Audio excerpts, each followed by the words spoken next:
கிபி 1725ஆம் ஆண்டு சிவகங்கை மாவட்டம் பனையூர் கிராமத்தில் ஆங்கிலேயர் நடுங்க வைத்த மாவீரன் மருதநாயகம் பிறந்தார். பனையூரில் இருந்த பல குடும்பங்கள் இஸ்லாம் மதத்திற்கு மாறின. அதில் மருதநாயக குடும்பமும் ஒன்று. அதன் காரணமாக முகமது யூசுப் கான் சாஹிப் என்ற பெயர் மாற்றப்பட்டது. சிறுவயதிலே பாண்டிச்சேரிக்கு சென்ற அவர் பிரெஞ்சு படையில் போர் வீரராக சேர்ந்து நாளடைவில் அதன் தளபதியாக ஆனார்.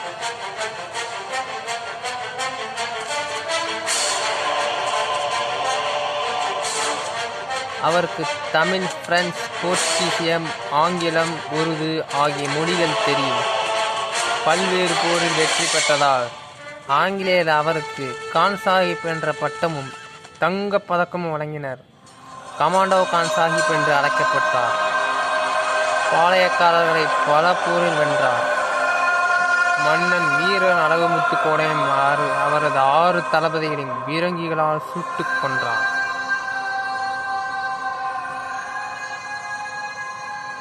பின்னர் மறவர் பாளையத்தை வெற்றி கொண்டார். மாவீரர் புலித்தேவனை போரில் தோற்கடித்தார். பின் யூசுப் கான் இறக்கும் வரை புலித்தேவன் காடுகளில் பதுங்கினார். 1757 ஆங்கிலேயர்களால் மதுரை, திருநெல்வேலி கவர்னராக பதவி உயர்வு அளிக்கப்பட்டது. இக்காலத்தில் பிரெஞ்சு படை சென்னையை முற்றுகையிட்டதால் யூசுப் கான் சென்னைக்கு வரவழைக்கப்பட்டார். யாரும் எதிர்பாராத நேரத்தில் கொரில்லா தாக்குதல் நடத்தி தோற்கடித்தார். இதனால் கமாண்டோ கான் என்று பெயர் பெற்றார்.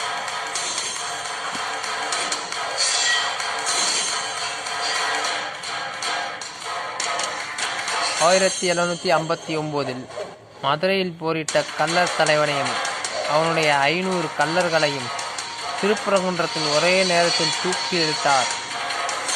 மதுரையில் ஏரி குளங்களை சீர்படுத்தினார். இடிந்த கோட்டையை சரி செய்தார். நீதித்துறையை மேம்படுத்தினார். வயல்களும் ஊரும் செழிப்பாய் வளர்ச்சி அடைந்து மதுரை மக்கள் இவரை கமாண்டோ கான் என்று அன்புடன் அழைத்தனர். யூசுப் கானால் வருவாய் அதிகரித்தாலும் அவர் வளர்ச்சி பார்த்து பொறாமைப்பட்ட ஆற்காடு நவாப் கம்பெனியும் இனி வரி வசூல் முழுவதும் தன்னிடம்தான் வர வேண்டும், யூசுப் கான் தன்னுடைய பணியாள் என்றும் அறிக்கை விட்டான். இதை ஏற்காத யூசுப் கான் நவாப்பிற்கு கம்பெனிக்கு எதிராக போர்க்கொடி தூக்கினார்.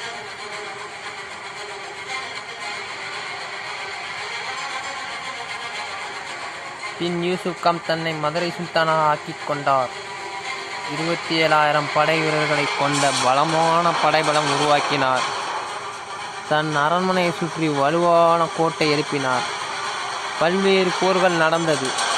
யூசுப் கானை எதிரிகளால் வீழ்த்த முடியவில்லை. பின்னர் 120 ஐரோப்பியர்களும் சில தளபதிகளும் ஆண்டனர். இதனால் ஆங்கிலேயர்கள் யூசுப் கானை பார்த்து அஞ்சினர். பம்பாயிலிருந்து நவீன ஆயுதங்களை வரவழைத்து பெரும் படையுடன் முதலில் நத்தம் கோட்டையை தகர்த்தனர். பின் மதுரையை முற்றுகையிட்டனர். நவாப்பின் படையும் கும்பினி படையும் இணைந்தனர். கோட்டையை தகர்க்க முடியவில்லை. 120 கும்பினி படை வீரர்கள் பலியாயினர். தாக்குதல் மூலம் தோற்கடிக்கும் சாத்தியம் குறைவு என கருதியதால் கோட்டைக்கு செல்லும் உணவையும் தண்ணீரையும் தடுத்து நிறுத்தினர். இதனால் யூசுப் கான் வீரர்கள் சோர்வடைந்தனர். யூசுப் கானின் பிரெஞ்சு தளபதி நாம் சரணடைந்து விடுவோம் என கானிடம் கூற கோபம் கொண்ட கான் தளபதியை அறைந்தார். இதனால் வஞ்சக எண்ணம் எண்ணி திவான் சீனிவாச ராவ், பாக்டா பாபா சாஹிப், சிவகங்கை தளபதி தாண்டவராய பிள்ளை ஆகியோருடன் சேர்ந்து யூசுப் கான் தளபதி மார்சன் வஞ்சக திட்டம் தீட்டினார்.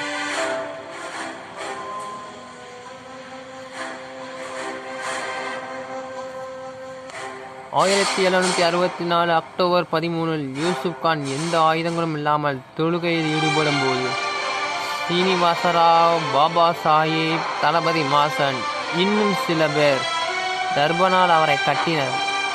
இதை அறிந்த அவரது மனைவி போர்ச்சுகீசிய பெண் மாசா சிறுபடையுடன் வந்தாலும் எதிரிகளின் வஞ்சக எண்ணமே வெற்றி பெற்றது. யூசுப் கானை கும்பனியாரிடம் ஒப்படைத்தனர். ஆற்காடு நவாப்பிடம் மண்டியிட சொன்னார்கள். நான் உங்கள் காலில் விழும் கோடை அல்ல, வீரமரணம் எய்திட விரும்புகிறேன் என வீர முழக்கமிட்டார். 15/10/1764 நவாப்பின் உத்தரவுப்படி மதுரை சம்பட்டிபுரத்தில் தூக்கிலிடப்பட்டார்.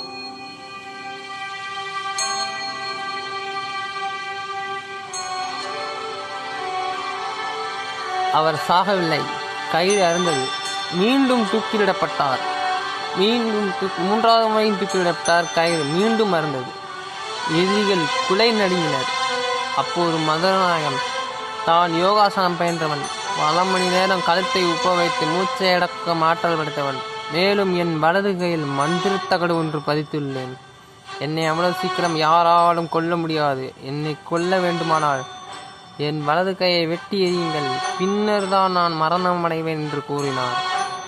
அதன் பின் அவரது கை வெட்டி தூக்கிலிடப்பட்டார்.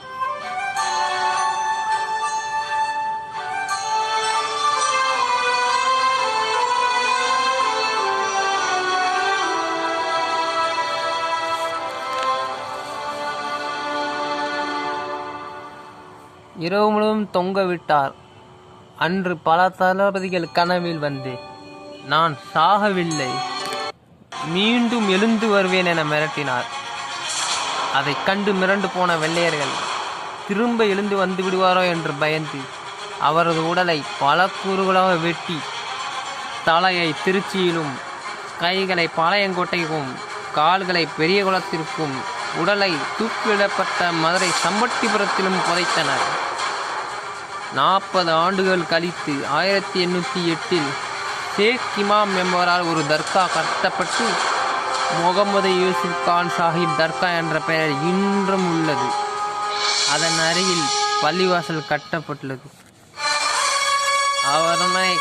அவரது அரண்மனை கோட்டையை வெள்ளையர்கள் பீரங்கிகளால் தகர்த்தனர்.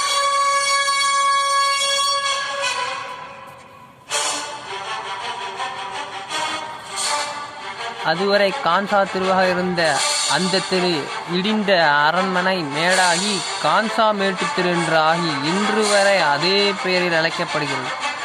மேலும் கான்பாளையம் என்ற தெரு இன்றும் உள்ளது. மேலும் திருவிழிப்புத்தூர் அருகே மகபது கான்சாஹிபுரம், வம்சாபுரம், நெற்கட்டன் செவ்வாய் தெற்கு கான்சாமேடு, வீராணம் ஏரி, கான்சாஹிப் வாய்க்கால், திருவிழிப்புத்தூர் கணவாய் அருகே கான்சாபுரம், இவையெல்லாம் அங்குள்ள மக்களுக்கு அவர் செய்த நன்மைக்காக வழங்கப்பட்டது. ஒரு போரில் அவரது இரு காதுகளும் மறுக்கப்பட்டதால் காதை மறைத்தது போல் தலைப்பாகை அணிந்திருப்பார். இவரது மறைவிற்கு பிறகு இவரது மனைவி, பிள்ளைகள் திருச்சி சிறையில் அடைத்தனர். பெரியகுளம் பேருந்து நிலையம் பின்புறம் இவரது இரு கால்களும் இருக்கும் சமாதி உள்ளது.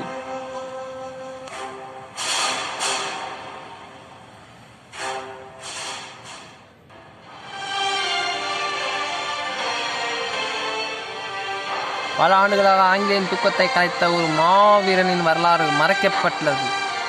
ஆங்கிலேயர்கள் பிரிட்டிஷ் படைகளுக்கு ஆதரவாக இருந்ததால் சில தவறுகள் செய்ததால் இவரது வரலாற்று நூல்கள் காலத்தால் அழிந்தது. வெள்ளையர்களுக்கு எதிராக இவர் போர்க்கொடி தூக்கினார். இவர் 3ஆம் அவராவார். இந்தியாவில் தனித்து நின்று போரிட்டு வெல்ல முடியாத இரு வீரர்கள்: மைசூர் சிங்கம் ஐதர் அலி, மற்றொருவர் மருதநாயகம் கான் சாஹிப். மருதநாயகம் கான் சாஹிப் இறந்த சில மாதங்களில் அவரது மனைவி மாசாவும் இறந்துள்ளார். பின்னர் அவரது மகனை ஒரு தையல்காரர் வளர்த்தான். அவனுக்கு மருதநாயகம் என்ற பெயரையே சூட்டினார். 40 வயது வரை வாழ்ந்தாலும் அவரது புகழ் உலகம் இருக்கும் வரை வாழும். அவரது பிறப்பெயர்கள் மருதநாயகம் பிள்ளை, மருதநாயகம் கான் சாஹிப், முகமது யூசுப் கான், மதுரை நாயகம் கான் சாஹிப், கமாண்டோ கான் ஆகும். கதை முடிந்தது. நன்றி, வணக்கம்.